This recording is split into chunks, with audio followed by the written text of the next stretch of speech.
The three plays that I've discussed previously in the series all touch on revenge. In The Merchant of Venice, Shylock uses justice to disguise his vengeful aim until justice turns on him. In Measure for Measure, Angelo attempts to execute Claudio partly in fear of Claudio's revenge, and Isabel renounces revenge in favor of forgiveness. Othello, imagining that he is justice itself, takes revenge on his own wife for an imaginary betrayal of his love and insult to his reputation, and then takes revenge on himself. The distinction between justice and revenge is a theme that appears throughout Shakespeare's plays. Revenge always being the aim of a flawed or villainous character, and justice the aim of the virtuous, in comedy as well as in history and tragedy. In Hamlet, Shakespeare asks the question, is revenge ever justified? And if so, under what circumstances? The answer to these questions becomes the mainspring of the story.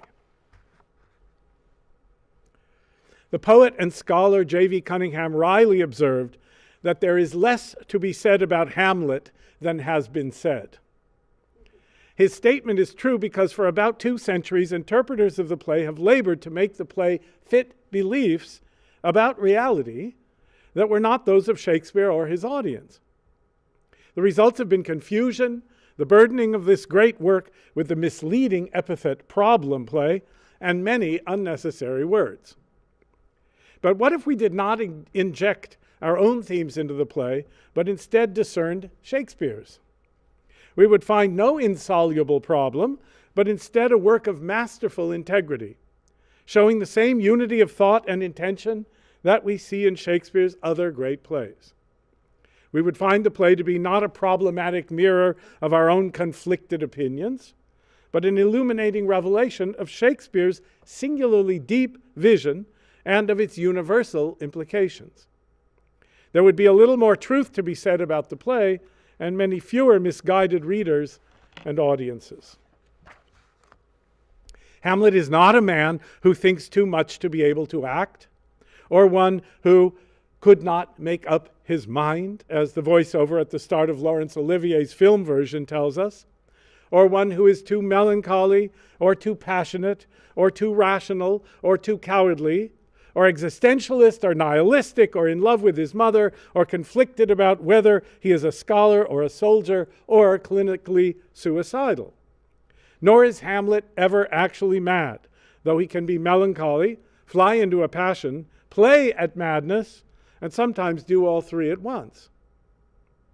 No one trying to find a unity in all the play's lines can be content with any of these interpretations or any combination of them, though each has been embraced as the essence of the play by virtue of the interpreter's own predispositions.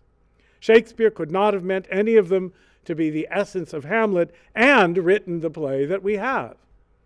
Least of all did he make Hamlet so profound and mysterious that no one can ever understand him at all. No serious playwright, certainly no successful one, sits down to write plays that cannot be comprehended. And Shakespeare knew what he was doing in this play as in his others. In the moral clarity of a paragraph by the poet Philip Thompson lies the key to a unified vision of Hamlet, a key that unlocks the resolution of the apparent contradictions that for 2 centuries have distracted us from the play's essential meanings. In light of Thompson's insight about Hamlet's moral error in Act 3, Scene 3, we find that in fact the play is a coherent and profound spiritual drama. Once we leave aside our un-Shakespearean modern assumptions about reality and accept Shakespeare's own assumptions about those of his time, the meaning of the play springs forth from every part with clarity, unity, and magnificence. Seen in its true context, that of belief in divine providence and in God's judgment of souls, reality as any believing Christian of the Elizabethan period would see it, the play reveals a man discovering the human being's right relation to the divine and to the morally complex world we all inhabit. At the same time, though it descends from the medieval morality play, as it does from the Senecan revenge play, Hamlet is neither an allegory nor a dogmatic tract. A central quality of the genius of Shakespeare is his ability to unite two kinds of audience experience in one set of words: specificity and universality. One kind of experience is seeing characters as real people like us, living real lives in time and space with names, personal characteristics, and painful choices to make.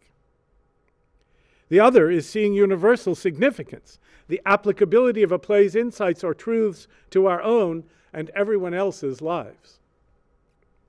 Living at perhaps the only time in the history of Western drama in which it was possible, Shakespeare invents and masters a technique for blending these two kinds of experience into one, or suffusing the former with the latter. His arrangement of plot, character, and word is such that his plays become both convincingly realistic and profoundly meaningful, not successively or alternately, but at once in every moment. As Graham Huff wrote, in Shakespeare, theme and image are completely fused, and the relation between them is only implicit, never open or enforced. We have not yet found a name for this. For want of a better, I shall call it incarnation, without any theological implication. Incarnational literature is that in which any abstract content is completely absorbed in character and action and completely expressed by them. And so it is in Hamlet. The meaning of the play is in the characters, actions, and words. But neither is it hidden in them, nor is it so deeply latent that it cannot be discerned. Rather, through them, the play's meaning is made sublimely visible if only we take the characters, actions, and words as they were meant to be taken by the audience for whom they were written. In the late 1580s, theatrical dynamite exploded upon the Elizabethan stage in the form of Thomas Kyd's Spanish tragedy. The story of a secret murder and a long-delayed revenge, it was spectacularly popular by Elizabethan standards, going through many revivals and 4 printed editions by 1602. There were even some lines written to be added to it at about the time Shakespeare was working on Hamlet. Heavily influenced by the closet dramas of the Roman tragedian Seneca, the Spanish tragedy in turn greatly influenced 2 generations of playwrights, including Shakespeare, whose Titus Andronicus, Richard III, Macbeth, and other plays show the influence of Kyd's play and of its popularity. The most profound influence of the Spanish tragedy is to be seen in Hamlet.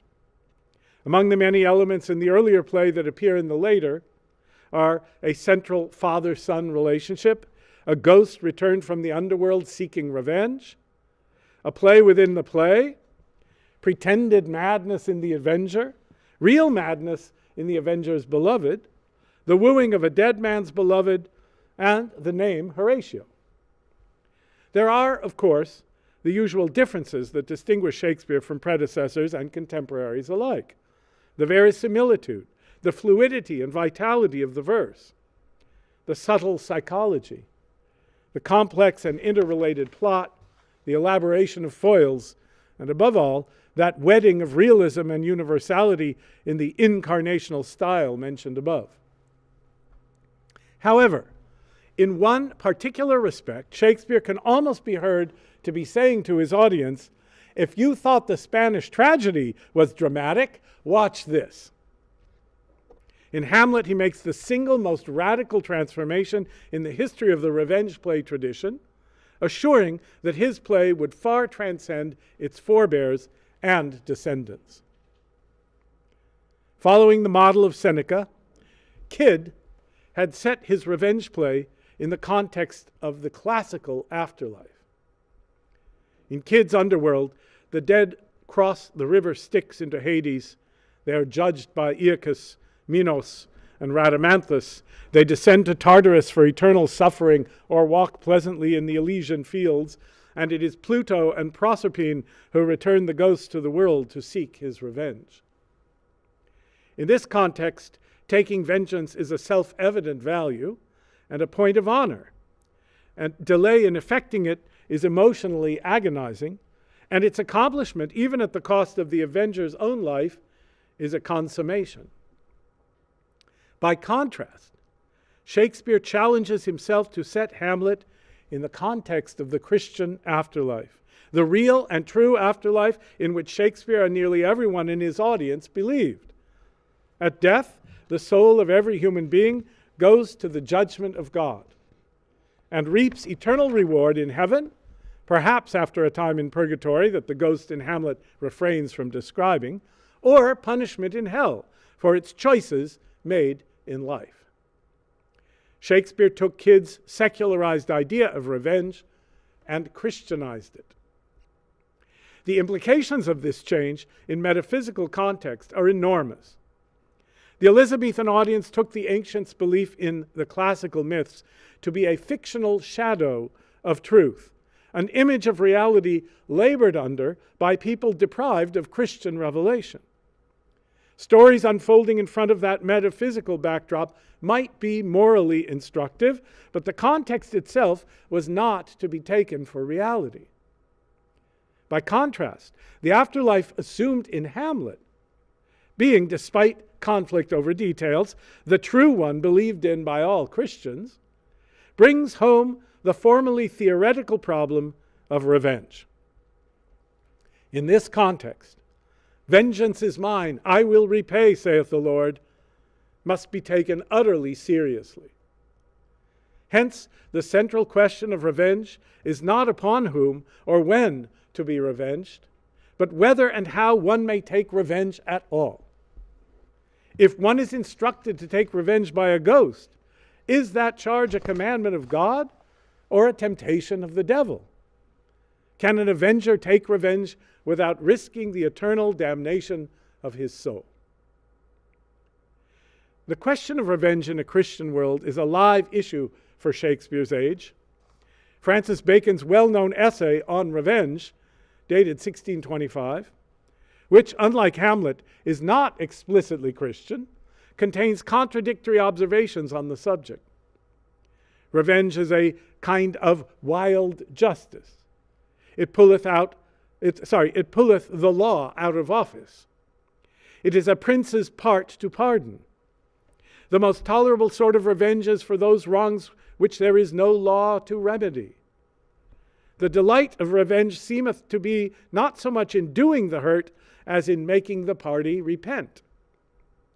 A man that studieth revenge keeps his own wounds green, which otherwise would heal and do well. Public revenges are for the most part fortunate, but in private revenges it is not so. Vindictive persons, as they are mischievous, so end they unfortunate. Those are all quotes from Bacon's essay.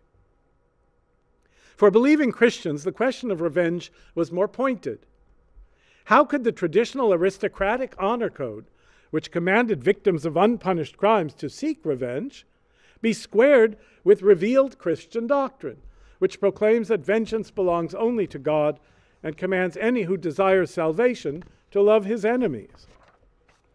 In setting Hamlet in the context of Christian reality, Shakespeare writes the most serious of all revenge plays by putting revenge itself on trial. But in addressing this question directly, Hamlet examines not only revenge. The test case for revenge, arising in an age of burgeoning scientific and intellectual exploration of man's increasing power over his world, becomes also a test case for all human action. What is the relation between freedom and necessity? How is a man to serve God with his free will when he is subject also to the influences of circumstances and of the givens of his own fallen nature? In other words, given my nature with its powers and limitations, and given particular external circumstances, how am I to be good in the eyes of God?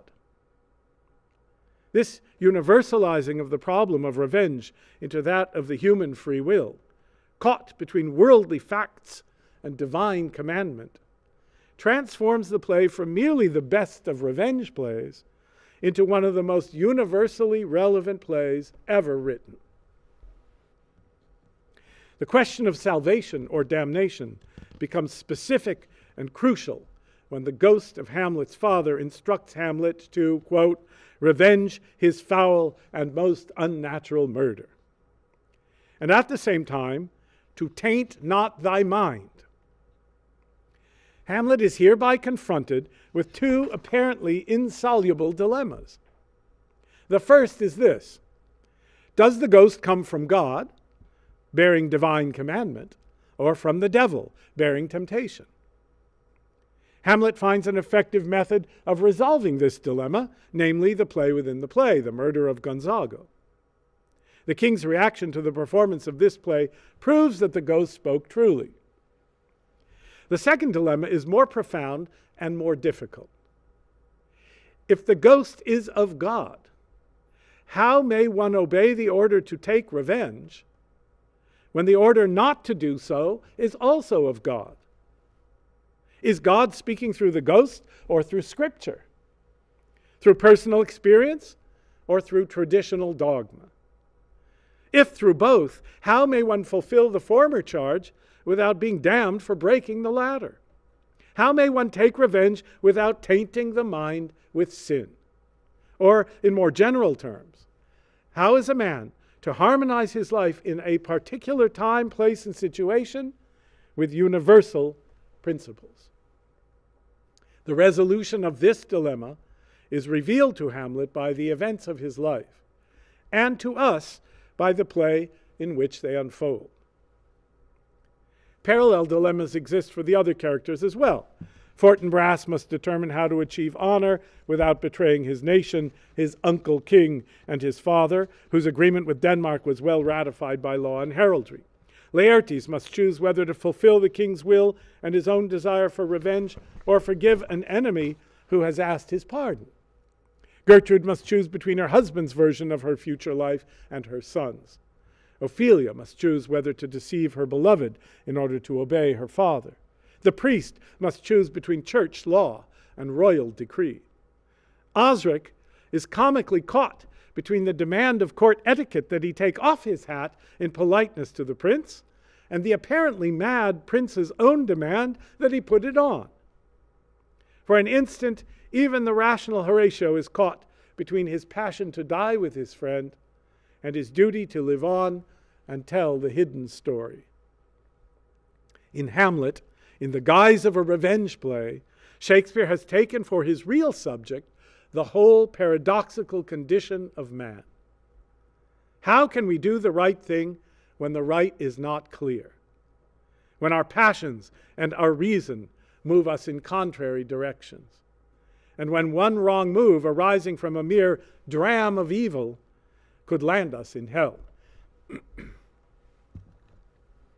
Hamlet, in C.S. Lewis's words, has been given a task by a ghost.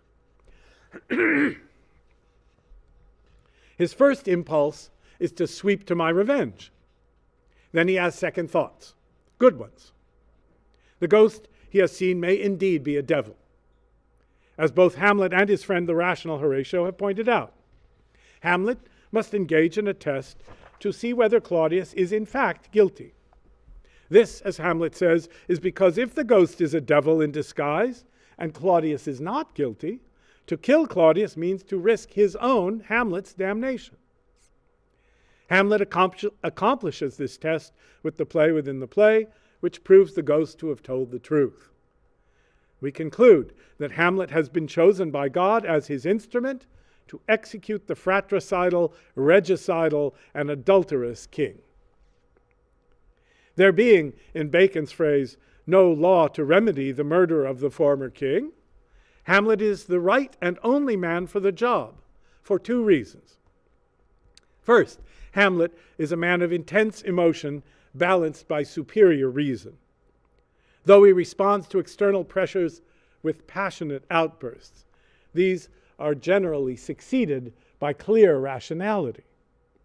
His own pre-existing distaste for the king does not lead him to act rashly. He says, "But break my heart, for I must hold my tongue." Only when he shows that he is both passionately willing to follow the ghost, "Go on, I'll follow thee," he says at the end of Act 1, Scene 4, and unwilling to follow beyond limit, in Act 1, Scene 5, he says, "Whither wilt thou lead me? Speak, I'll go no further." Only then does the ghost finally speak. Hamlet then subjects the ghost's charge to the judgment of reason, his own and Horatio's. This pattern of passion, brought under the government of reason, continues in Hamlet throughout. Examples: "Never make known what you have seen tonight." "About my brains," in the middle of one of his passionate soliloquies. And "What is the reason that you use me thus?" late in the play. All examples of rationality taking over from extreme passion. Second, because Hamlet, not the fratricidal usurper Claudius, is the rightful heir to his father's throne, Hamlet is, under God, the only rightful executor of justice in the kingdom. The knowledge that he is so depends upon the revelation of the ghost. When that is confirmed, we and Hamlet know that the execution of the king is within Hamlet's proper authority. Hence, the givens, both of Hamlet's nature and of his circumstances, make him the perfect and appropriate instrument of divinity in overcoming that divinity that doth hedge a king. Whether he executed Claudius in a fit of rage, or in rational obedience, in passion or in reason, Hamlet would be acting as the instrument of divine justice. After the performance of the murder of Gonzago, Hamlet is convinced that the king is guilty. He is ready to drink hot blood and do such bitter business as the day would quake to look on. In the next scene, Hamlet's conviction about the guilt of Claudius is reinforced by our own knowledge when Claudius confirms in soliloquy that the guilt he has previously revealed to us, "Oh, how smart a lash that speech doth give my conscience, O heavy burden," is in fact over a brother's murder. We now know, we're in Act 3, Scene 3 here, we now know for certain, A, that the ghost was honest and not a demonic tempter, B, that Claudius is not the rightful king of Denmark, being an adulterous and murderous usurper, C, that Hamlet, as rightful heir to the throne and hence true steward of justice in Denmark, is duty-bound to execute the king. As a result, we expect that when Hamlet next finds Claudius, he will, in a single action, accomplish the revenge that both he and heaven desire, whether he does it by lashing out in a rage or by soberly performing his duty. When Hamlet next enters, what he does instead of killing Claudius is remarkable.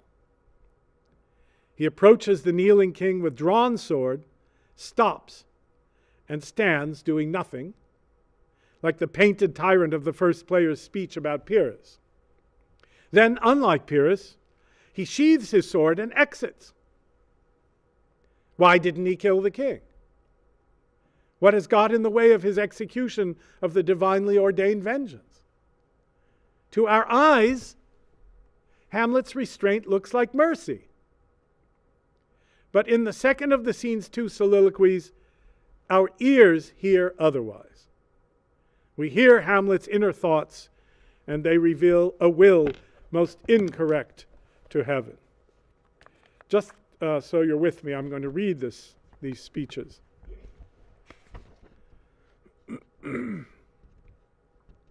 Claudius has confessed my offense is rank, it smells to heaven, and he understands exactly that unless he gives up the winnings of his guilty act, that is my crown, mine own ambition, and my queen, he cannot be forgiven.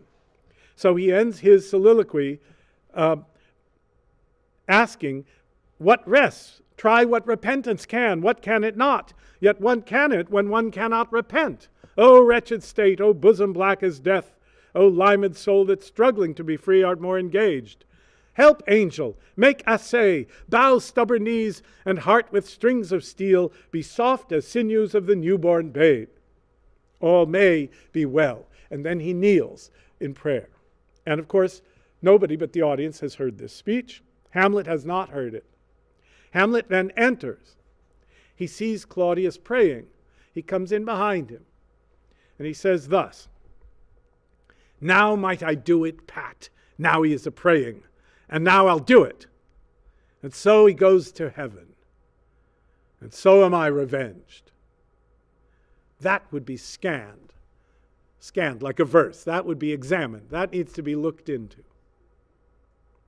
A villain kills my father, and for that I, his sole son, do this same villain send to heaven. Why, this is hire and salary, not revenge.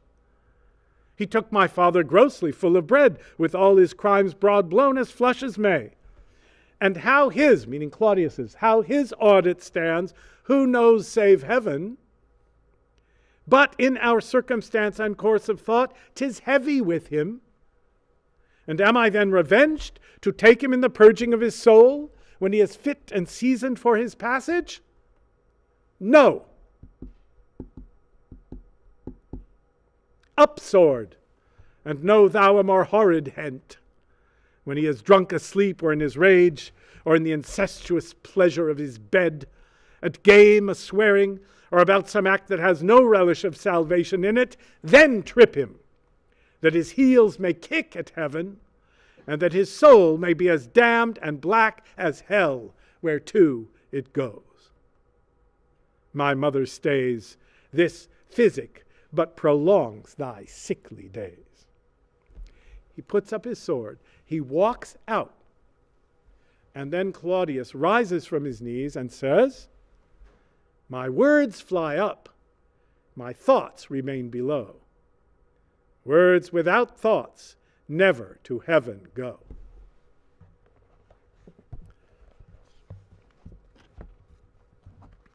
Hamlet in this moment is bent on a vicious personal revenge that the ghost was never intended to inspire. Namely, the intent to make sure that Claudius will be damned. Here is the key observation of Philip Thompson mentioned above. Quote, "At his one ready moment, in terms of the success of his cause, Hamlet is literally damnably unready. In explicit renunciation of that readiness he later espouses, he declares himself unsatisfied by the mere hire and salary of killing the body and leaving the soul to God, and demands the eternal damnation of Claudius as the only possible means of relief for his personal shame and suffering. This is the Hamlet that must be transformed, rather than the one of to be or not to be, as many critics believe. A Christian audience would certainly have recognized that Hamlet's guilt is at this moment greater than that of Claudius, who, though he killed an unhoused victim, did so only for his own benefit and not for the sake of sending his brother's soul to hell. The opportunity is perfect and the lack of readiness is complete. Since the entire castle had just seen Claudius betray himself, or at least raise serious suspicion, Hamlet's defense of the killing would have had convincing force." End of quote. Seeing the king on his knees in apparent prayer, Hamlet ignores his own wise observation that how his audit stands, who knows save heaven, and reasons his way into justifying a literally damnable choice, a choice to play God, and a vengeful God at that, in willing the eternal damnation of a fellow and apparently penitent mortal. He refrains from killing Claudius now so that he can kill him later in some act of sin, and so be sure Claudius's soul is damned. The ghost had described as most horrible being sent to purgatory, even to hear of which would harrow up thy soul. Hamlet now wants his uncle's soul in hell. The tone of Hamlet's speech is far from that of the passionate outbursts we have seen in him. It sounds like reason, but it is not true reason.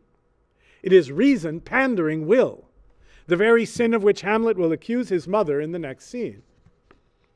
In the service of his perverse will, rather than of either royal or divine justice, Hamlet's reason has conceived the most villainous plot in the play, the damnation of a soul.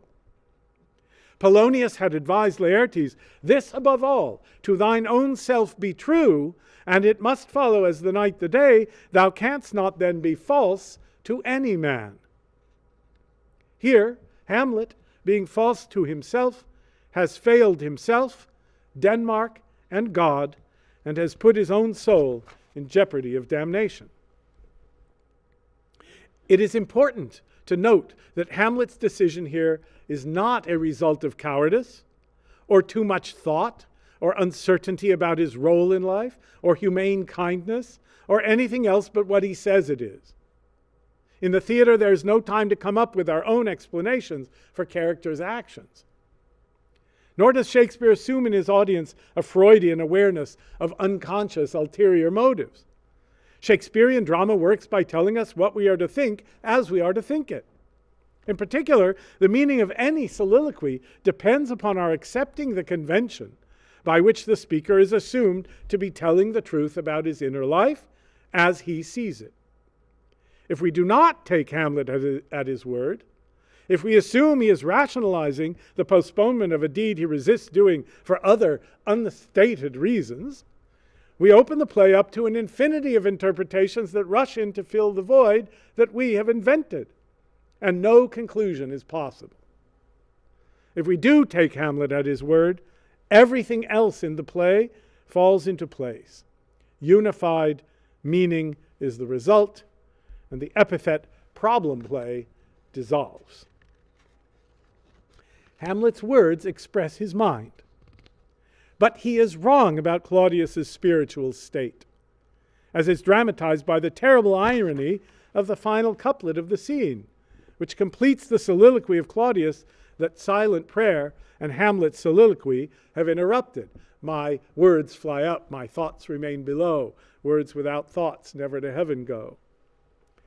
Claudius has not in fact repented, is not engaged in the purging of his soul. Hence, if Hamlet had killed Claudius now, Claudius might well have been damned, though not by Hamlet's own will. Instead, pretending to know what he cannot know, serving his own desire for ultimate revenge, Hamlet gets in the way both of his passion and of his duty, either of which would have served here as the instrument of divine justice. Having set his will in place of God's, Hamlet has lost the opportunity to fulfill both. As a result, Hamlet opens the door to further depravity on the part of Claudius and to the ultimate destruction of the court and of himself along with it. How could our witty and beloved hero have gone so wrong? The first hint of that particular fault which has grown into this scandal was revealed in Act 1, Scene 2, in an apparently throwaway line. When Horatio agrees that the marriage of Claudius and Gertrude took place rather soon after Hamlet Sr.'s death, Hamlet says, "Would I had met my dearest foe in heaven, or ever I had seen that day, Horatio." Or ever means before ever. Would I had met my dearest, my worst foe in heaven, or ever I had seen that day. In Hamlet's mind, the worst thing that could have happened to him was that marriage. But the next to worst thing would be to meet his enemy in heaven. To find oneself in heaven is good, but to Hamlet's mind, to find oneself in heaven and there to meet one's worst enemy is unbearable, only less unbearable than his mother's hasty marriage to the uncle he mistrusts. Modern readers who may not believe in heaven and hell find this line merely metaphorical and hyperbolical, an expression of an understandable emotion, and leave it at that. But Shakespeare's audience, who mostly did believe in heaven and hell, would have recognized in it in addition a very unchristian attitude. Ideally, every Christian wishes his enemy to see the error of his ways, to repent, and to be forgiven. Hate the sin, forgive the repentant sinner. But Hamlet's statement reveals a form of pride that would have heaven exist to please the self, rather than the self exist to serve heaven. In Act 1, Scene 4, Hamlet expresses the idea that however great a man's virtues may be, he nevertheless may, quote, in the general censure take corruption from that particular fault, a mere dram of evil, destroying all his noble substance. General censure can mean the judgment made by the general population, but the same words can also mean the last judgment. With J.V. Cunningham, I argue that it means both.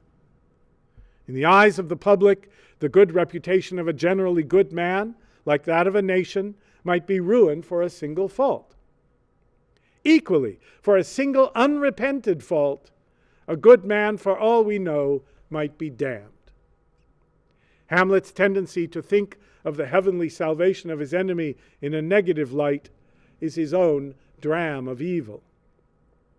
That particular fault, not of nature, nor of fortune, but of the free will, grows into the pride, hideous in a Christian context, of Hamlet's motive for not killing Claudius in Act 3, Scene 3. The essence of Hamlet's fall appears in his utterance of the single word, no. And am I then revenged to take him in the purging of his soul when he is fit and seasoned for his passage? No. It is the climax and turning point of the play, punctuated by Shakespeare with 4.5 empty feet. No, ba-bum, ba-bum, ba-bum, ba-bum. Everything has been set up by Providence to allow Hamlet, with clear conscience, to effect the just punishment of the unrepentant Claudius, to explain his action to a shocked court with the help of Horatio, Marcellus, and Bernardo, and potentially of Gertrude, to assume the throne, and to do all this without disaster to the Commonwealth, in short, to fulfill God's will. It was the job of the princely instrument of heaven's revenge, and, to quote Fabian in the comic context of Twelfth Night, it was balked. The failure arises neither from wild passion nor from excess reason, but from false reasoning pressed into the service of a corrupt will. Philip Thompson adds, as a legitimate ruler in this world, Hamlet should have felt that his duty was better fulfilled in executing a repentant murderer than it would have been in killing one rejoicing in his crime. On one level, his sin lies in breaking the law made especially for kings. On another, it lies in his truly damnable desire for a soul's damnation, in the identification of his hatred, not his mission, with the divine justice. As a result of Hamlet's moral error here, in the very next scene, the wages of sin begin to be paid. Thinking he is killing the king in just such a moment as he had hoped for, and sending him to hell, Hamlet flies into a passion and kills Polonius. We know he thought it was the king because he says, I took thee for thy better. Having failed in the previous scene to see through his gesture into a man's soul, as God does, here he fails to see even through an arras. Where the previous scene, this passionate thrust of the sword was called for as the instrument of divine vengeance. Here, in the service of the pride of human vengeance, it opens the door to tragedy. When Hamlet then chastises his mother by naming her sins, affecting her repentance and loyalty, he fails to see that his accusations against her have a reflexive application. In the previous scene, Hamlet too had allowed his reason to pander his will. Seeing Fortinbras and his army on the way to Poland, Hamlet asks himself why he has not acted to accomplish his revenge when the, quote, excitements of my reason and my blood, i.e. passion and impulse, have justified his doing so. His speech, which retains the rational-sounding pseudo-logic of the previous soliloquy, is motivated by frustration and revulsion with himself because he has not yet killed the king. It is this speech that is most responsible for the belief that Hamlet cannot make up his mind. having sent any number of interpreters back through the play looking for general psychological reasons why Hamlet cannot act. But Hamlet is here revealing not a general quality of his character, but a particular blindness to what the audience already knows. He is certainly stuck when he says, "I do not know why yet I live to say this things to do, sith I have cause and will and strength and means to do it." But we know why. We have seen precisely when and precisely why he chooses not to do it. At the one perfect moment in which all of reality had conspired for him to do it. The cause of the delay is not bestial oblivion or craven scruple, nor thinking too precisely on the event. Event means outcome, in a general way, except the event of Claudius's eternal fate. Nor was cowardice the cause, for in fact Hamlet did act to kill the king, and later he jumps aboard the pirate ship, the first one. But it was at the wrong moment, with the wrong motive, and it was the wrong man he killed. That is, he acts to kill the king in order to damn him, but it isn't the king, it's Polonius. The reason Hamlet did not act when he might have killed the right man, as we know from the climactic scene, was his pride. His choice to substitute the satisfaction of his own vengeance for the accomplishment of God's. Now, ashamed of his failure to act, but blind to the cause of that failure, he comes to a conclusion both unworthy of himself and, under the circumstances, futile. "My thoughts be bloody, or be nothing worth." A phrase that only confirms his moral blindness. His reason still panders his will. When next we see Hamlet, he is a changed man. He's gone for almost the whole act. Back from the highly eventful sea voyage, we find him in the graveyard, contemplating the skull of Yorick. The scene is a visual memento mori. Remember that you die. Medieval and Renaissance saints and monks, in art and in life, often kept a human skull on their desks to humble them with the prospect of their own mortality and inevitable divine judgment. Hamlet's musing here is to the same effect. Why should a man be proud when his end, like that of even Alexander and Caesar, history's most triumphant leaders, is dust? Hamlet has been chastened by experience, though we find out how only in the following scene. But first he must endure learning of the death of his beloved Ophelia and hearing the misguided boasting and threats of Laertes. In response to his own grief and to Laertes' anger, he flies into a rage, and the two young men grapple. Once again, Hamlet suppresses his passion and becomes reasonable. "Hear you, sir. What is the reason that you use me thus? I loved you ever, but it is no matter." And the fact is significant. Whatever happened on the sea voyage did not alter Hamlet's nature or fundamental personality. Conversion does not mean we change into someone else. It means we grow into better versions of ourselves. Hamlet remains a rational man who, under the pressure of external stimulus, still flies into passions and then regains rationality again. Then how is Hamlet changed, if not in personality? Significantly, the answer comes not in soliloquy, but in dialogue with Horatio, the rational man, the friend whom Hamlet holds in his heart's core. Thanks to the providential events of the sea voyage, his inability to sleep, his impulse to read the king's commission, his possession of his father's ring, the exchange of letters, the attack by the pirates, his impulse to leap aboard the pirate ship, proving he is not in fact a coward, the separation of the vessels, the mercy of the pirates.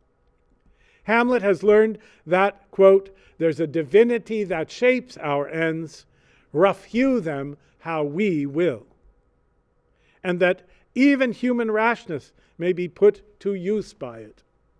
He has learned that we defy augury, defy in the sense in which we say something defies description. In other words, the fate of a human being, whether in this life or in the next, cannot be predicted by men. He has learned that the readiness is all.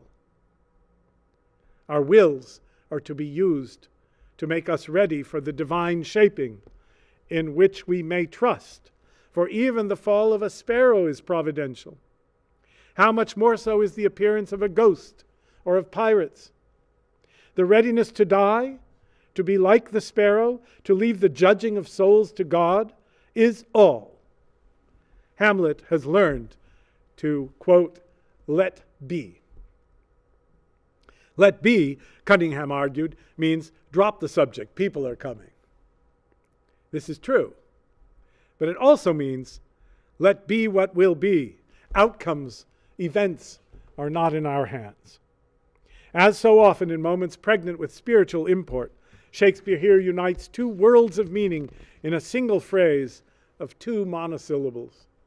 The mundane world of the senses and the invisible world of deepest truth, dramatically incarnated in the moment. Compare it to King Lear's "Pray you, undo this button." Thanks to the providential events of the sea voyage and to the chastening of the graveyard scene, Hamlet is now a man ready for the assignment of the moment, for whatever the divinity that shapes our ends has in store.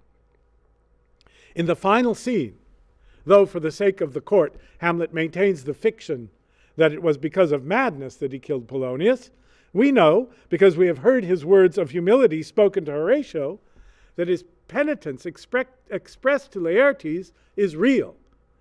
"Give me your pardon, sir," he said to him. The spiritually transformed Hamlet, under the immediate stimulus of his mother's sudden and his own imminent death, now kills the king in precisely the kind of passionate rage he might have flown into after the play within the play, when false reason got in the way. He has finally fulfilled his mission, and just in time. His death, arising from his having killed Polonius, is punishment not for that physical action, but for the moral fall that led to it. Namely, the proud choice in Act 3, Scene 3, not to kill Claudius because he wanted him damned. The grace in the same events lies in Hamlet's having been given a second chance after a successful education in humility by providential reality, in the form of all the heaven-ordained events of the sea voyage and the memento mori of the graveyard scene. But before Hamlet dies, one more remarkable thing happens to confirm this transformation of his soul. Hamlet, who once had expressed the unchristian feeling that seeing his worst enemy in heaven was nearly the last thing he would desire, forgives his own murderer. In exchanging forgiveness with Laertes, Hamlet demonstrates the total integration of his soul, the absence of any vengefulness or pride in the presence of magnanimity and humility. His dram of evil is entirely burnt and purged away. And though all we can surely know of his ultimate reward is silence, we share Horatio's hope for him, which recalls Laertes for Ophelia. May flights of angels sing thee to thy rest. We have the analogy of the foil character, Fortinbras, to suggest that such will indeed be Hamlet's reward.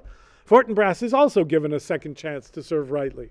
Having given up his unjust desire to conquer a piece of Denmark, and having used his army instead to serve his king's purposes instead of his own, he reaps the unimagined honor of having all Denmark fall into his lap.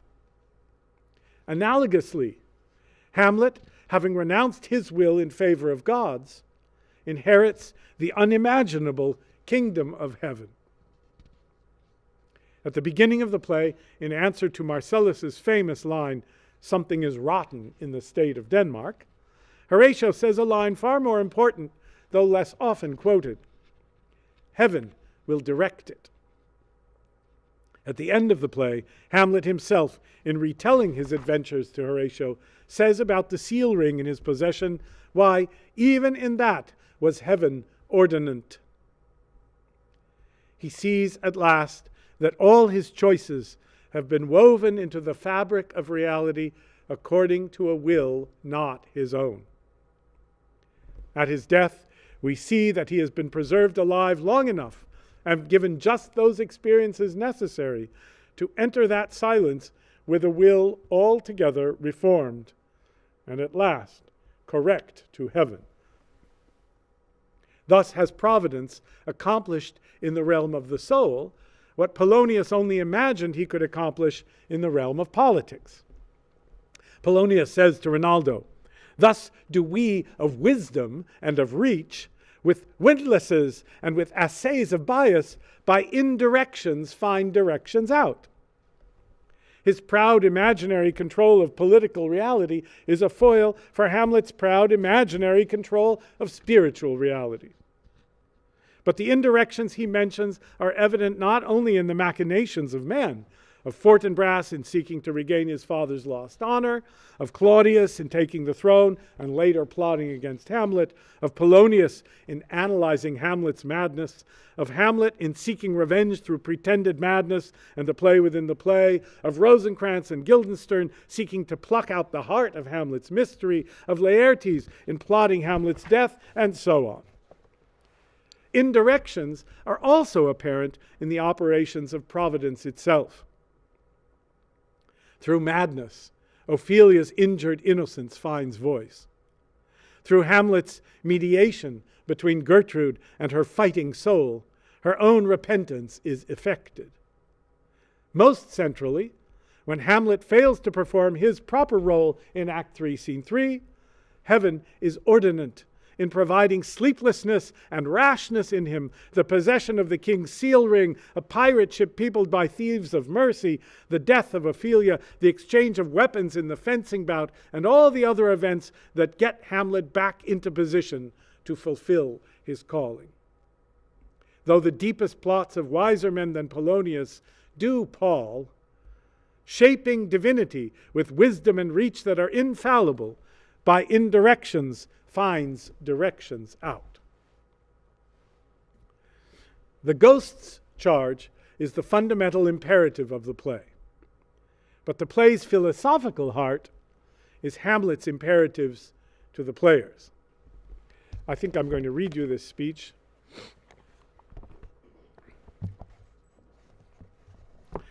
It's before the play. Within the play, Hamlet is giving advice to the players.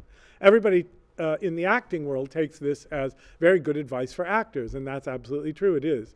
And Shakespeare is tipping his mitt about his life in the theater. But, of course, it's also a metaphor. "Speak the speech, I pray you, as I pronounced it to you, trippingly on the tongue. But if you mouth it, as many of our players do, I had as lief the town crier spoke my lines. Nor do not saw the air too much with your hand thus, but use all gently. For in the very torrent, tempest, and, as I may say, whirlwind of your passion, you must acquire and beget a temperance that may give it smoothness. Oh, it offends me to the soul to hear a robustious, periwig-pated fellow tear a passion to tatters, to very rags, to split the ears of the groundlings, who, for the most part, are capable of nothing but inexplicable dumb shows and noise. I would have such a fellow whipped for o'erdoing termagant. It out-Herods Herod. Pray you, avoid it. Be not too tame neither, but let your own discretion be your tutor. Suit the action to the word to the action, with this special observance, that you o'erstep not the modesty of nature. For anything so overdone is from the purpose of playing, whose end, both at the first and now, was and is to hold as 'twere the mirror up to nature, to show virtue, her feature, scorn, her own image, and the very age and body of the time, his form and pressure. Now, this overdone, or come tardy off, though it makes the unskillful laugh, cannot but make the judicious grieve. The censure of the which one must in your allowance o'erweigh a whole theatre of others. Oh, there be players that I have seen play and heard others praise, and that highly, not to speak it profanely, that neither having the accent of Christians, nor the gait of Christian pagan nor man, have so strutted and bellowed, that I have thought some of nature's journeymen had made men, and not made them well. They imitated humanity so abominably. I hope we have reformed that indifferently with us, says the player. Oh, reform it altogether, says Hamlet, and let those that play your clowns speak no more than is set down for them. For there be of them that will themselves laugh, to set on some quantity of barren spectators to laugh too, though in the meantime some necessary question of the play be then to be considered. That's villainous, and shows a most pitiful ambition in the fool that uses it. Go, make you ready. I know it's terribly dangerous to quote Shakespeare because you want me just to keep reading that instead of anything else. In these speeches, Hamlet is, of course, voicing Shakespeare's own golden mean advice on the subject of acting, akin to the life precepts of Polonius. For Shakespeare, Aristotle remains the philosopher that he was held to be in the High Middle Ages. But once again, treading the well-worn path of St. Thomas Aquinas, who, as it were, converted Aristotle to Christianity, Shakespeare is using the classical ideal as a window on a deeper spiritual principle than the golden mean. So far from being a diversion from the central theme of the play, the instructions to the players, in fact, articulate its essence. In the torrent, tempest, and, as I may say, whirlwind of your passion, in Hamlet's case, the passionate desire for revenge, you must acquire and beget a temperance that may give it smoothness. A temperance Hamlet himself lacks at the climax of the play, but finds by its end. In wanting to damn Claudius, Hamlet morally out-Herods Herod. As the players are not to o'erstep the modesty of nature, lest they distract from the purpose of playing, so must Hamlet not overstep the bounds of his commission, lest he be distracted from the purpose of his own role, which is to put an end to Denmark's corrupting usurper without causing the fall of the state and its royal family. Now this overdone, wanting Claudius not merely dead but damned, or come tardy off, the postponement to assure that damnation, cannot but make the judicious grieve, the judge of Hamlet's performance in life being that one whose censure o'erweighs that whole theater of others, which is the world. Hamlet has let himself speak more than is set down for him by the ghost, though in the meantime some necessary question of the play be then to be considered, namely, getting rid of Claudius without causing the deaths of Ophelia, Polonius, Gertrude, Laertes, Rosencrantz, Guildenstern, and himself. That's villainous, and shows a most pitiful ambition in the fool that uses it. The worldly ambition Rosencrantz and Guildenstern are fooled into thinking Hamlet harbors is illusion. The ambition of spiritual pride we have seen in him in Act 3, Scene 3 is deadly real. But between Hamlet's fall and his death, Providence has spoken to him as clearly as Hamlet is speaking to the players here. It has invited him to reform it altogether. In the discovery of the divinity that shapes our ends, rough hew them how we will. When Hamlet is able to say to Horatio that the readiness is all, and more, to forgive his own murderer, we see evidence of that reform and can well believe in Horatio's flights of angels, singing the soul of Hamlet to its heavenly rest. The tragedy of man's free will held up to the judgment of God is also the story of man's chastening by the incarnations of God's mercy.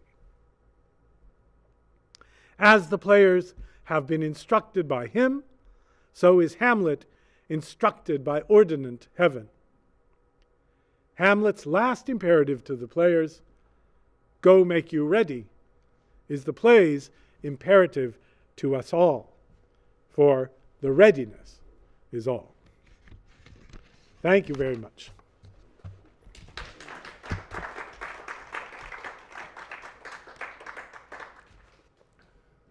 Well, I made it in an hour. That was my goal. Now, I have about 5 categories of things to say about the play, which I've cut out of this talk because of the time matters. But I can mention them as they come up, or I can mention them now, whatever you prefer. Go for it? Yeah, go for it. All right, so here are a couple of things.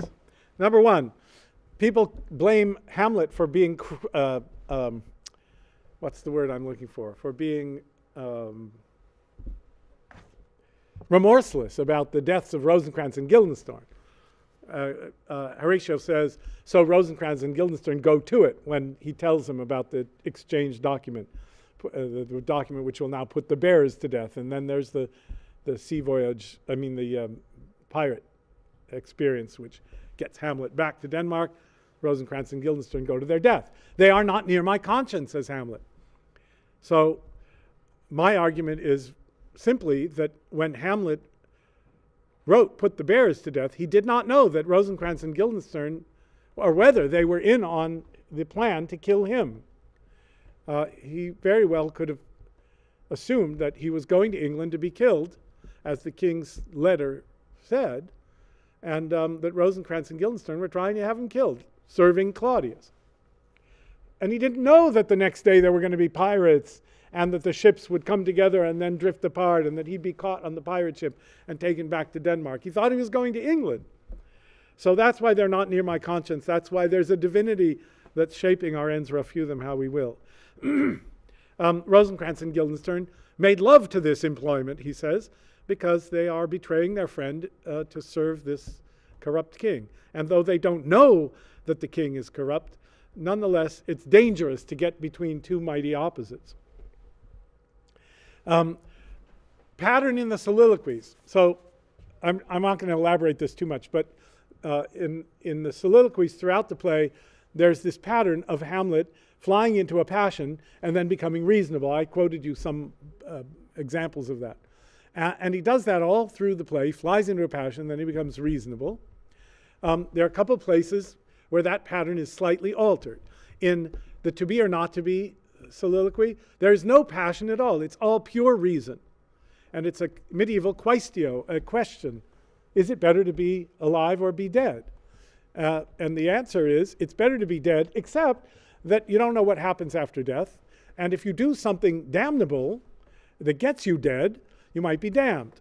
And so all men choose to stay alive. That's the thrust of that speech. It's very reasonable and rational. It's a kind of medieval quaestio, or question, that Hamlet studied at Wittenberg with Horatio.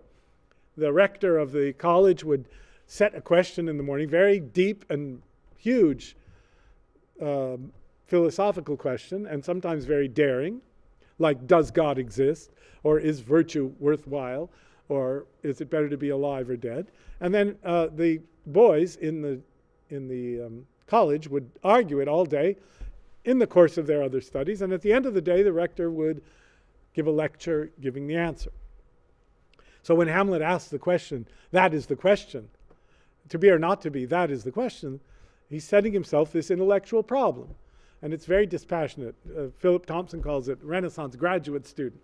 In any case, that speech ends perfectly calmly, but when Hamlet sees, when he's talking to Ophelia, that the king and Polonius or somebody is spying on him from behind the arras, he flies into a rage. And that's for just cause, because they're polluting his girlfriend as they did his mother. In the soliloquy I talked about, it's not passion, but it's neither clear reason either. It's this interruption of potential passion or right reason with reason pandering will, this desire to see Claudius damned. And then in the last soliloquy, which I quoted to you, where Hamlet doesn't, I know not why, yet I live to say this thing's to do, he's just still in his confusion. So there is this pattern of flying into a passion and then becoming reasonable. And at the end, when he's screaming at Laertes and they're grappling, he's in a passion. He's a passionate rage. He talks about piling millions of acres on us and building up the mountain. Be buried quick with her, and so will I. And then he says, "Wait a minute. How come you're treating me like this?" You know. So he becomes reasonable again. So my point is that the change in Hamlet is not from a man who flies into passions and then becomes reasonable to a man who doesn't. That would be a change in his essential personality. But it is the change in his corrupted will, this desire to play God and have Claudius damned, which he surrenders through these two forces of the sea voyage and the memento mori of the graveyard scene. Here's what I have to say about Hamlet's madness. Interpreters who follow two rules on the subject of Hamlet's madness will not go wrong. Rule number one, Hamlet is never actually mad. Rule number two, in cases where Hamlet seems to be mad, see rule number one. The corollary, the only true madness depicted in the play is that of Ophelia. I don't have time to talk about the subtlety of Shakespeare in developing this, but just so you know what's going on. Hamlet plays at madness. He also flies into passions. Those are not the same thing. He's not insane when he's in a passion any more than we are. But he's in a passion, and then he becomes reasonable again. But he can play at being mad when he's not in a passion, and he can also play at being mad when he is in a passion. Do you understand? So that, for example, when he is talking to Polonius, do you know me, my lord? Very well, you are a fishmonger, and all that stuff. He's perfectly rationally playing with Polonius. When Rosencrantz and Guildenstern come in, and he plays at frustration with the king's promises not being fulfilled because he's not yet king, he's playing with them perfectly rationally. It's madness calculated to cause an impression. He wants Polonius to think he's mad for love. He wants Rosencrantz and Guildenstern, the spies of the king, to think he's mad for ambition. Both of them distractions. Both of them false. And why do we know he's not mad? Because he keeps interrupting his game to say, oh my God, these guys are tiring me out. Oh, he's challenging me to the top of my bent. Or these tedious old fools. He interrupts the madness to tell us, remember, I'm putting on an antic disposition. He warned Horatio and the others that he would do that. I'm playing at this.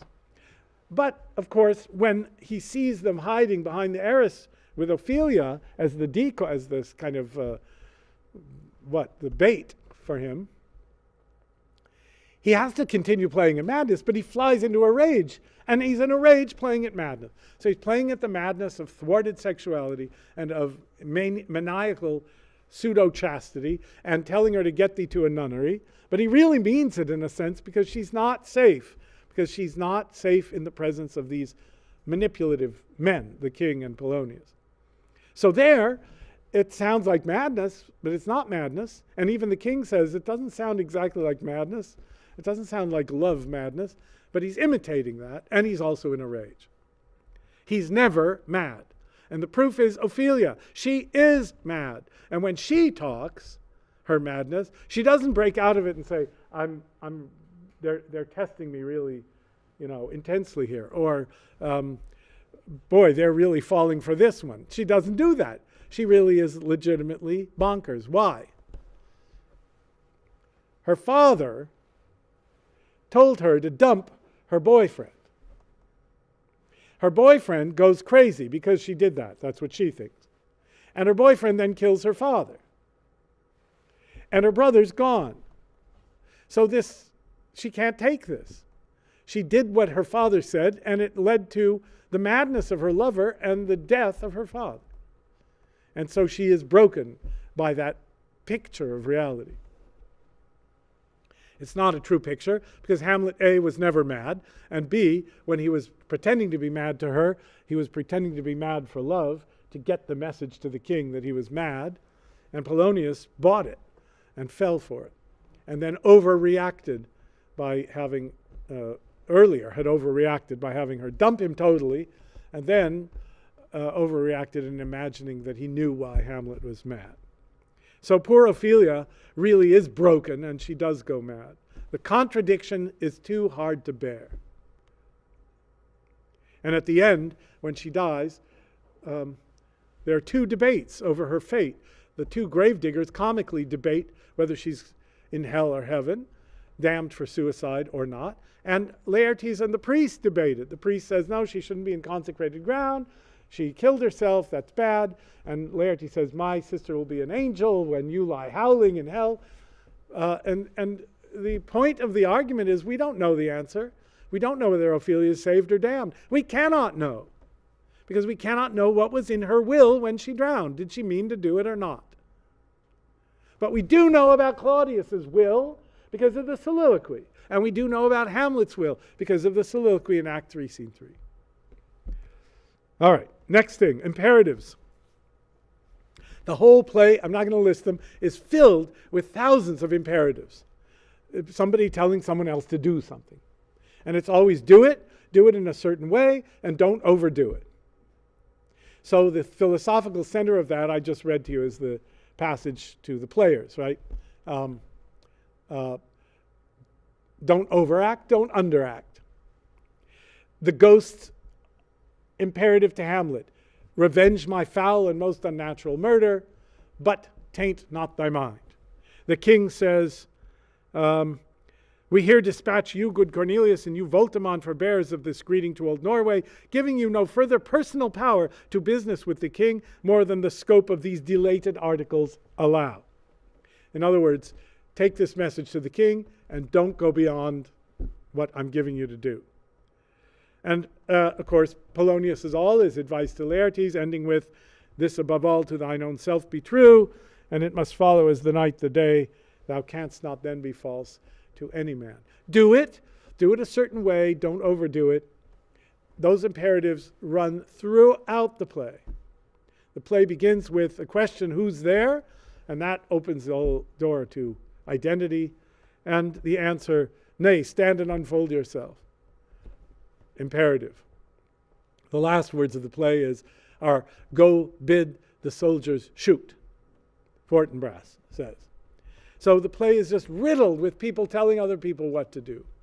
And why? Because the center of it is the ghost telling Hamlet what to do, and Hamlet saying, no. That's the climax of the play.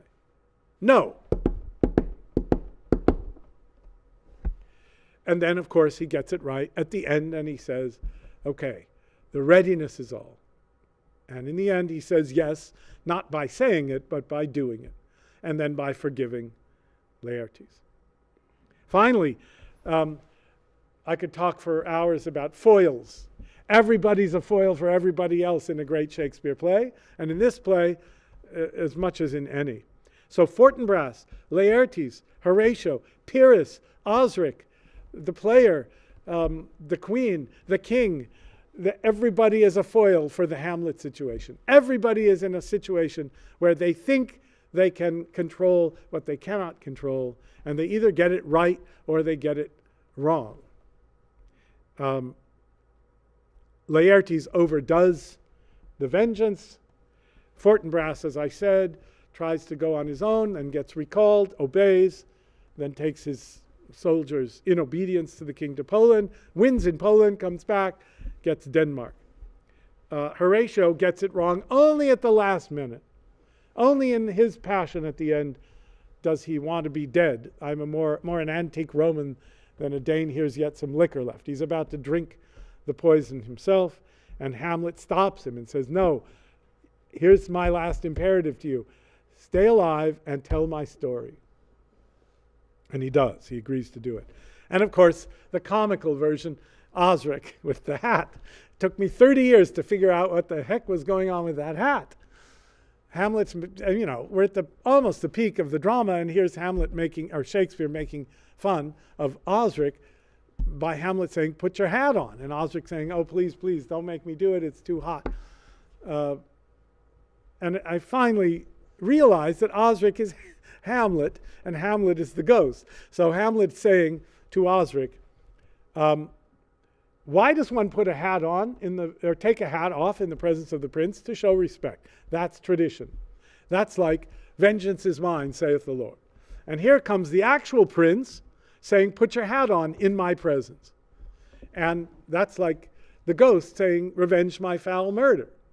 Well, that's fine, except that Osric knows that Hamlet has been famously mad for a while.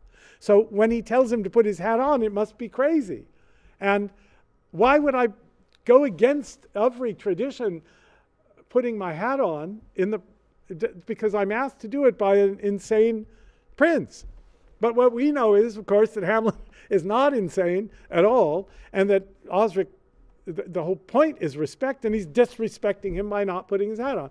So he makes the wrong decision because he's a goofball, and it doesn't have any terrible consequences for him. It just shows his shallowness. But it's exactly the same. If you take that situation morally and expand it to the whole play, it's Hamlet's situation in 3:3, when basically he says no to the instructions he's been given and wants it his own way. So that's foils for you. All right, now I'm really done, and you can ask me questions of any kind. You have to ask something so I know you're awake. Yes? The spying. Yes. Lots of it. So it's that whole idea of by indirections, find directions out. First of all, the revenge play tradition always has spying, right? You play at madness. The tradition is the avenger plays at being mad, so he can walk around the court saying kind of, troubling things and challenging things. And nobody thinks anything of it because they know he's mad. And he can see people's reactions that way. So it's a way of kind of smoking out your victim to see if he's really guilty. So, of course, Hamlet has to go in disguise of madness, and then he does the play within the play to smoke out the king. And it works. Polonius thinks he's so smart. It's hilarious. He sends Rinaldo after his son. After he's given him all this good advice, he says to Rinaldo, I want you to go spy on my son and see if he's behaving himself or not. And he goes into his reasons why, and he forgets what he's saying, and he loses his place, he comes back.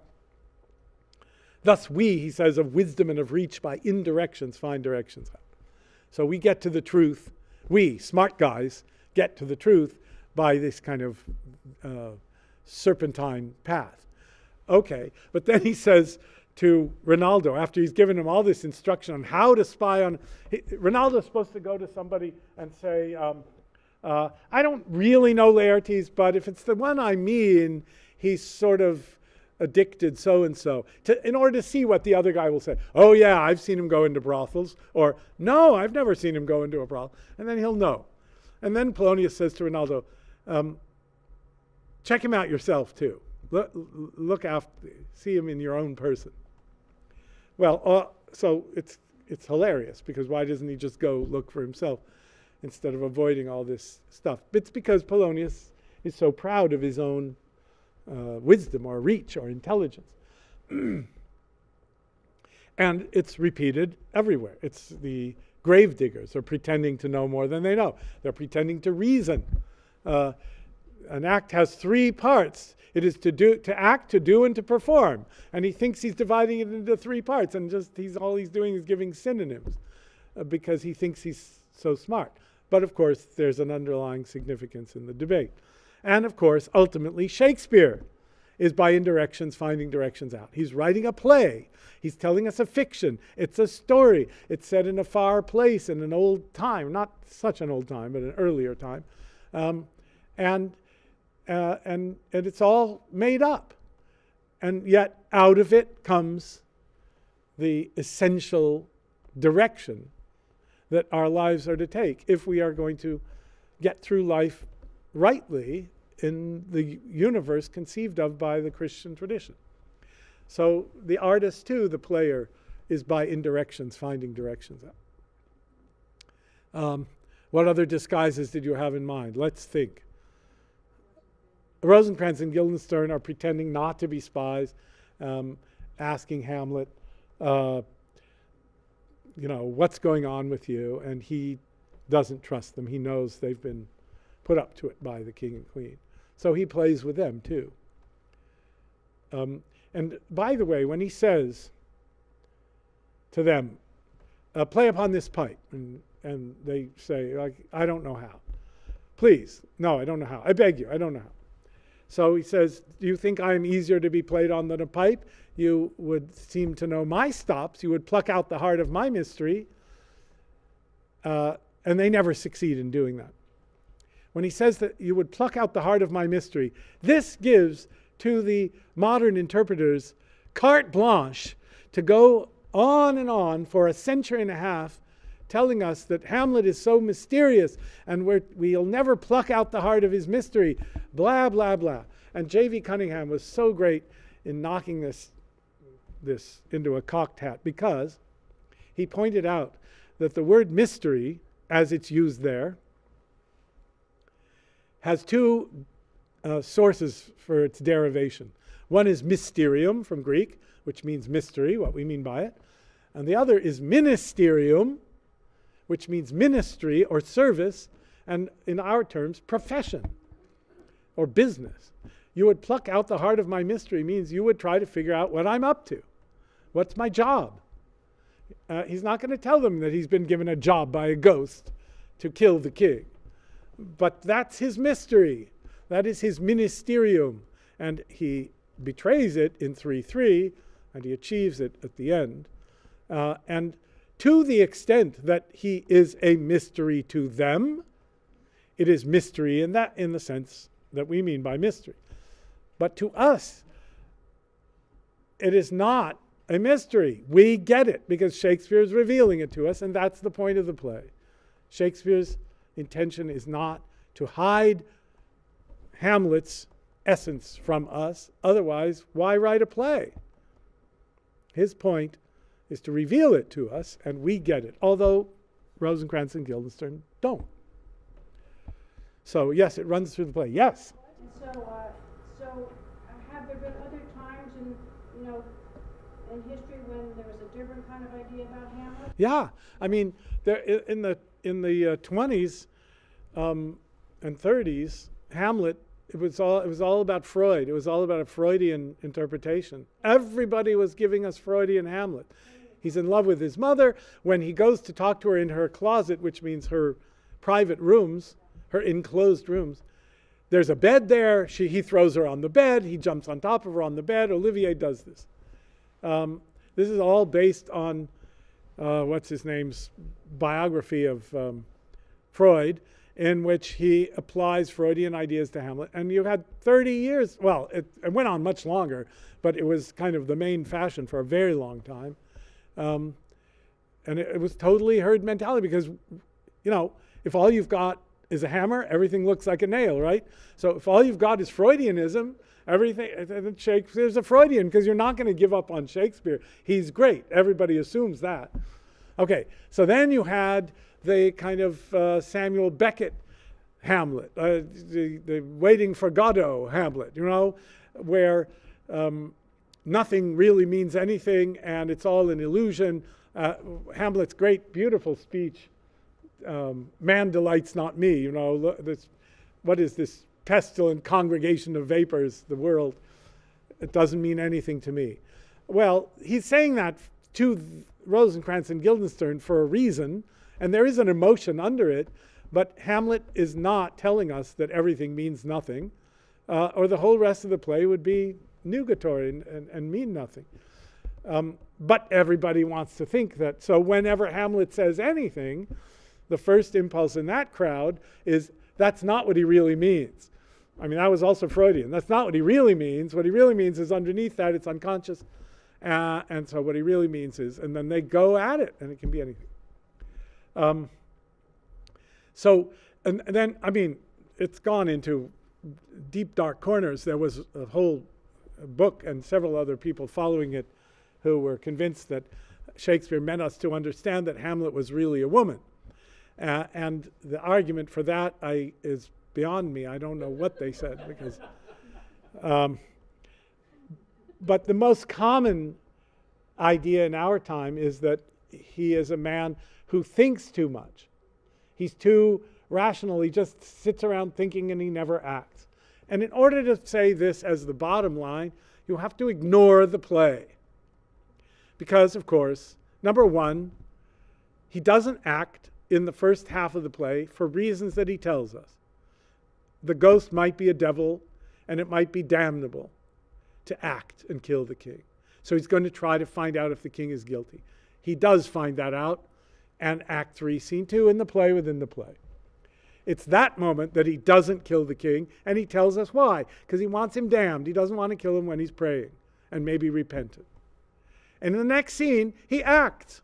They ignore it because it isn't the king, but he does act thinking he's killing the king. So where's the inaction of Hamlet? He acted. Only he got it wrong because he got it wrong in the previous scene. And then, of course, at the end, he jumps aboard the pirate ship. He can't sleep. He gets up. He changes the letter from the king. He's constantly acting when he needs to act. What they cannot stand is the content of his thought. Because critics for the last 150 years have been resolutely determined to prove that Shakespeare was so universal and so relevant to us that he cannot possibly have been a Christian or believed in any of that theology or tradition. Because he was way too smart, like us, to think that stuff. And it's just their own, as you say, herd mentality of atheism and kind of pseudo-historicism that tries to pull Shakespeare out of his context and make him this god of universal significance without religion. But if you actually look at the words, it's right there on every page, every single page. So there are none so blind as those who will not see, right? And that's what Shakespeare criticism has suffered from for these many years. And my mission in life, as you may tell, in addition to teaching kids, is to say this and get back to what Shakespeare meant. If you don't like what Shakespeare meant, close the book and go write your own damn play. But if you care about Hamlet, then pay attention to what he's really saying in it.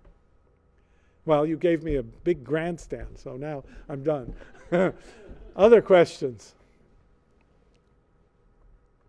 Yes? So one of those people's argument against you would be you come at it from a decidedly Christian perspective, and you focus on Act 3, Scene 3, making that the crux of the play, Yeah. when it probably is not. That's what they would say. How would you answer? Well, I answer it by pointing to every single line of the play and showing how this reading of the play unifies the whole play and makes everything in it cohere and stick together and make sense and be variations on a theme. It's like taking, take the Fifth Symphony of Beethoven and tell me that ba-ba-ba-ba is not the main idea. Okay? Every movement, every variation, every element of that symphony is built on ba-ba-ba-bum. And you can just sing all the melodies and sing all the everything, and there it is. So that's what I can do with this play. You can point to any line, and I will tell you what it has to do with the unity of the play. And if you take any other view, the thing falls apart. You just don't know what to do with these other lines. You have to have recourse to, well, he doesn't really mean what he's saying. We know what he means, but he doesn't say what he means, and Shakespeare doesn't say it anywhere, but that's what it has to mean because we know better. And the other part is that the fact that you have to look at him as a man of his time. Yes. And what it would have meant to people viewing it, what he would have written to people who were viewing it at the time. Correct. Who is his audience? So my ultimate point is this. Shakespeare is great. He is universal. He does speak to us. And not necessarily because we're Christians, because I'm not a Christian. But he speaks to us about the universal nature of man, to which he had access through his understanding of the world, which, among many other things, was also Christian. So my point is, let's get back to what he meant in his own time, to his own audience, as thoroughly as we can. And by doing that, we come to realize that what he's saying is universal. So that though you do not have to be a Christian to believe that man's will is a provisional thing, and that when he goes to death, he goes to judgment, and that our moral choices in life and our spiritual choices in life matter, and that pride is goeth before destruction, let's say. Those things are universal, and you can point to them in other cultures besides Shakespeare's and besides ours. So the universality is there, and the relevance is there, but it is not there if we just stick to the passing fads that we were talking about. In that context, you say he was influenced by the Spanish tragedy. Was he also influenced by the first revenge play, which is the Oresteia? It's not clear whether he knew the Greeks. He knew them by story. He certainly knew the story. I don't know that he knew the Aeschylus directly. When Shakespeare was 14, he started translating Greek into Latin, but the Greek was the New Testament Greek. And it's not clear how much of the Greek tragedies he knew. Probably didn't know them in Greek, and I don't know that there were translations yet. He certainly knew the Homeric stories. Chapman translated Homer, and others had done it. So he knew a lot about that, and he certainly knew the name Orestes and knew the story. The denouement in that series, does it bear much resemblance to how Hamlet ends? Well, it's addressing very similar things in the sense of what is the resolution of the problem of conflicted motivations. I mean, Orestes, it's pretty basic. For the honor of your father, you're told to kill your mother. So this is a problem, right? And how you stop the cycle of revenge. And how you stop the cycle of revenge. And Aeschylus, what Aeschylus is doing at the end of that play is uniting these two different concepts of divinity. He's uniting the later Olympian gods and the worship of reason and balance and harmony and law, logos really, with the ancient earth goddesses and their representation of the passions to avenge blood guilt and so on. And there has to be a place for them in the city, according to Aeschylus. So there is this kind of resolution, which in a sense is a recapitulation of the amalgamation that took place when the religion of the new gods invaded and took over the people of the old god religion. And the Greeks, by the time Aeschylus comes about, are a kind of mixing or amalgamation, sort of like French and Anglo-Saxon in English. So, you know, depending on how much of the story and how much he'd read about it, there's probably a lot of influence there. But it's not exactly the same. It's not exactly the same issue, and importantly, because it's a Christian tragedy and not a classical tragedy. You could say the same about Sophocles and the Oedipus plays. There, it's fate and free will, and they turn out to be inextricably the same thing.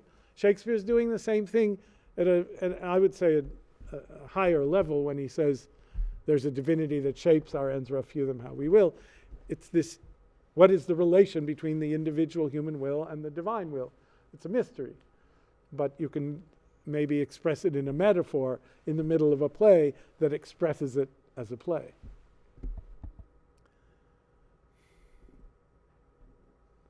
All right, you've had enough? Okay. thank you so much for joining me on this journey through 4 plays, and I really appreciate your sticking it out and being here. And the next set of lectures I do will be God knows when on God knows what. But I'll let you know.